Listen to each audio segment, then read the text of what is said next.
साथियों, आज की क्लास में हम लोग स्पोर्ट्स साइकोलॉजी से रिलेटेड कुछ प्रश्नों को जानेंगे। दोस्तों, ये क्लास आने वाले exam UP TGT, BPSC, TRE 4.0, KVS इन सभी एग्ज़ाम्स के लिए काफ़ी इम्पॉर्टेंट होने वाली है। तो साथियों, अगर वीडियो स्टार्ट कर लिया है तो वीडियो में अंत तक बने रहें। आइए साथियों, हम लोग अपने वीडियो को स्टार्ट कर लेते हैं। क्वेश्चन नंबर 1, वृद्धि को सर्वाधिक प्रभावित करने वाले घटक हैं। Right answer option number A हो जाएगा। वृद्धि को जो सबसे ज़्यादा प्रभावित करता है वो आनुवांशिकता होती है। दोस्तों, आनुवांशिकता में वो लक्षण आते हैं जो हमें अपनी अगली पीढ़ी से मिलते हैं। क्वेश्चन नंबर 2, वृद्धि और विकास का 0 से 3 साल के उम्र का समय जाना जाता है। Right answer option number C हो जाएगा। दोस्तों, 0 से 3 साल की उम्र को शिशु अवस्था कहा जाता है। क्वेश्चन नंबर 3, वृद्धि और विकास की प्रक्रिया सबसे ज़्यादा किसके द्वारा प्रभावित होती है। Right answer option number B हो जाएगा। वृद्धि और विकास की प्रक्रिया सबसे ज़्यादा नेचर और नर्चर के द्वारा प्रभावित होती है। साथियों, नेचर क्या होता है? नेचर का मतलब होता है प्रकृति, जो प्राकृतिक दुनिया जैसे पेड़, जानवर और आकाश पाताल आदि को दर्शाता है। वहीं दोस्तों, जो नर्चर होता है, नर्चर का मतलब होता है दोस्तों पोषण, जो किसी व्यक्ति के विकास और विकास में उसकी देखभाल, शिक्षा, इन्वायरमेंट आदि चीज़ों को दर्शाता है। दोस्तों, अगर एग्जाम्पल के तौर पे बताया जाए, भगवान श्री कृष्ण के बारे में जान लेते हैं। देवकी जो थी वो नेचर हैं और यशोदा जी जो थी वो नर्चर हैं। साथियों, आपको नेचर और नर्चर दोनों ही समझ में आ गए होंगे। क्वेश्चन नंबर 4, पर्यावरणीय कारकों को किस शक्ति के नाम से जाना जाता है। Right answer option number A हो जाएगा। पर्यावरणीय कारकों को पोषण के नाम से जानते हैं। क्वेश्चन नंबर 5, आनुवांशिकता का वास्तविक निर्धारण कौन करता है। Right answer option number A हो जाएगा। आनुवांशिकता का वास्तविक निर्धारण जीन्स द्वारा होता है। जीन्स को दोस्तों डीएनए मतलब डीऑक्सीरिबोन्यूक्लिक एसिड कहा जाता है। क्वेश्चन नंबर 6, क्रोमोसोम किसके अणुओं से बना होता है। Right answer option number C हो जाएगा। क्रोमोसोम्स जो होते हैं डीऑक्सीरिबोन्यूक्लिक एसिड के बने होते हैं। दोस्तों, इसे डीएनए भी कहा जाता है। क्वेश्चन नंबर 7, जीन्स का संवहन मतलब ट्रांसमिशन कब होता है। Right answer option number D हो जाएगा। जीन्स का ट्रांसमिशन गर्भाधान के दौरान होता है। क्वेश्चन नंबर 8, पुरुष एवं स्त्री कोशिकाओं का संयुक्त परिणामिक नाम क्या होता है। दोस्तों, right answer option number A हो जाएगा। स्त्री और पुरुष का जो सेल होता है, इनका संयुक्त परिणाम गेमेट्स होता है। समझते हैं दोस्तों, ये हमारे मेल का स्पर्म सेल हो गया। वहीं दोस्तों, ये हमारी फीमेल का अंडाणु हो गया। अब दोनों जब आपस में मिल जाते हैं तो दोस्तों, ये जो संरचना बनती है इसे ही गेमेट्स कहा जाता है। क्वेश्चन नंबर 9, पुरुष की जनन कोशिका को क्या कहते हैं। Right answer option number C हो जाएगा। पुरुषों की जनन कोशिका को शुक्राणु या स्पर्म कहा जाता है। क्वेश्चन नंबर 10, जीन्स कैसे कार्य करते हैं। Right answer option number A हो जाएगा। जीन्स जोड़ों में काम करते हैं। दोस्तों, मनुष्य में 23 जोड़े जीन्स पाए जाते हैं।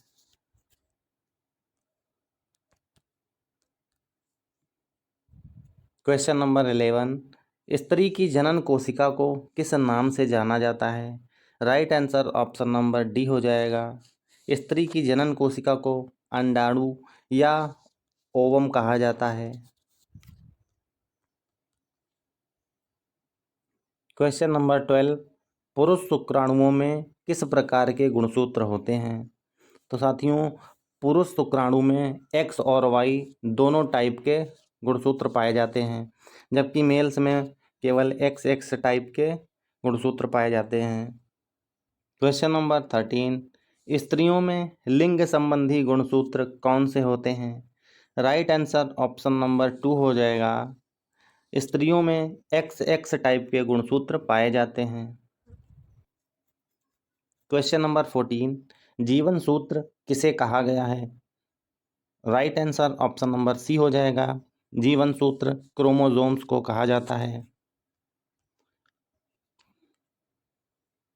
क्वेश्चन नंबर 15, मानव व्यवहार को प्रभावित करने वाली बाह्य उत्तेजना शक्तियों अथवा परिस्थितियों को किस नाम से जाना जाता है?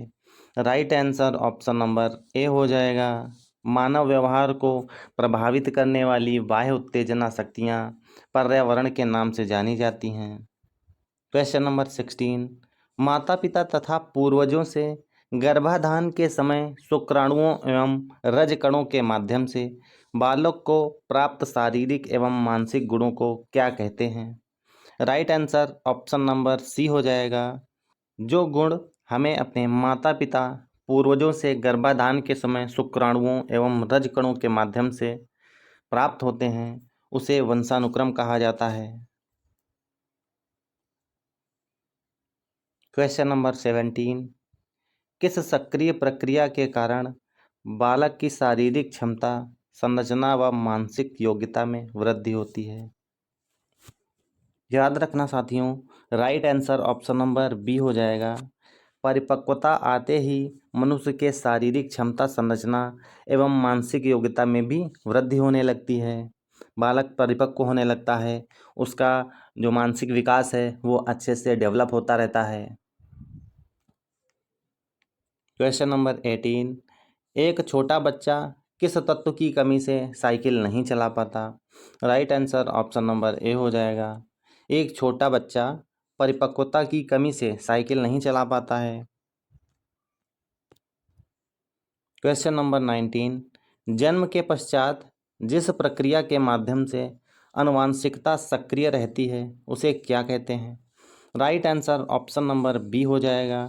जन्म के बाद जिस प्रक्रिया के माध्यम से आनुवांशिकता सक्रिय रहती है उसे जीन्स कहा जाता है।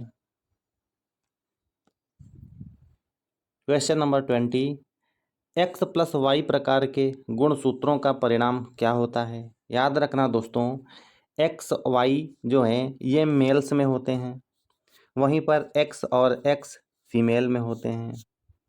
दोस्तों, एक्स के साथ अगर वाई मिल गया है तो लड़का होगा, वहीं अगर एक्स के साथ में एक्स मिला है तो लड़की होगी।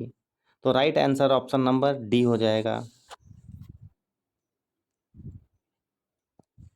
क्वेश्चन नंबर 21, मानव की विभिन्न क्षमताओं का संवहन कौन करता है? याद रखना दोस्तों, मानव की विभिन्न क्षमताओं का संवहन जीन्स के द्वारा होता है। दोस्तों, जीन्स जो हैं ये हमें अपने पूर्वजों, माता पिता या पहली पीढ़ी के द्वारा मिलते हैं। ये सभी व्यक्तियों के साथ में होता है।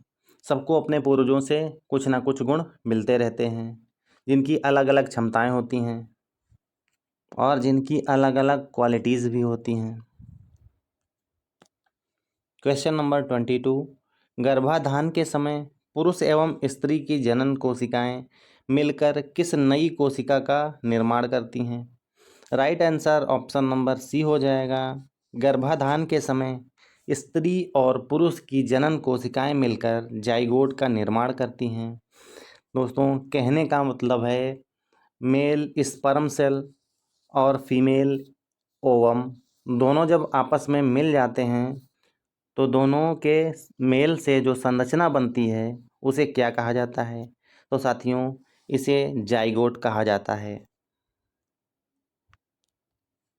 क्वेश्चन नंबर 23, प्रकृति शक्ति किस कारक से संबंधित है? याद रखना दोस्तों, right answer option number B हो जाएगा।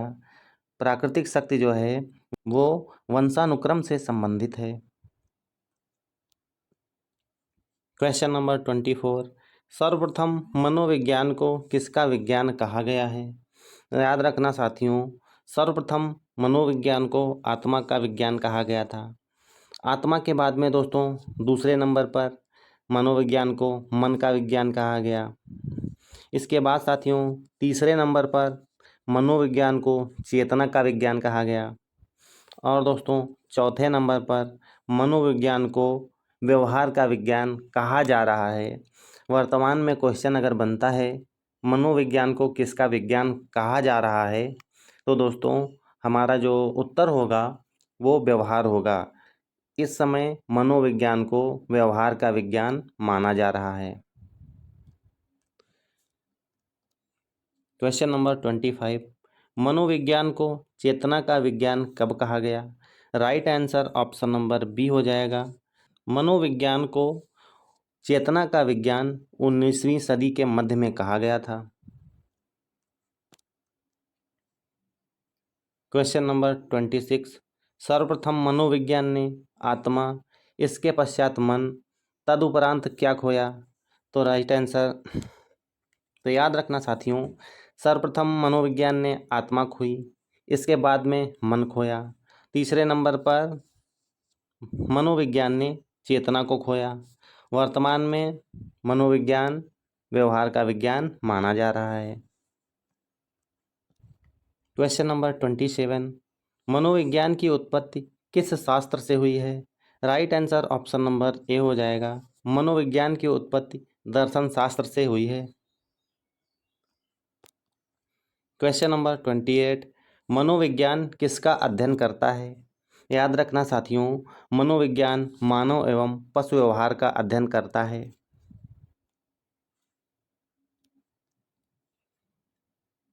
क्वेश्चन नंबर 29, आधुनिक समय में मनोविज्ञान को किसका विज्ञान माना जाता है? याद रखना दोस्तों, आधुनिक समय में मनोविज्ञान को व्यवहार का विज्ञान माना जाता है। वहीं दोस्तों 19वीं सदी में व्यवहार को चेतना का विज्ञान माना जाता था। 18वीं सदी खाली थी। 17वीं सदी में मनोविज्ञान को मन का विज्ञान कहा जाता था। और दोस्तों 16वीं सदी में मनोविज्ञान को आत्मा का विज्ञान कहा जाता था।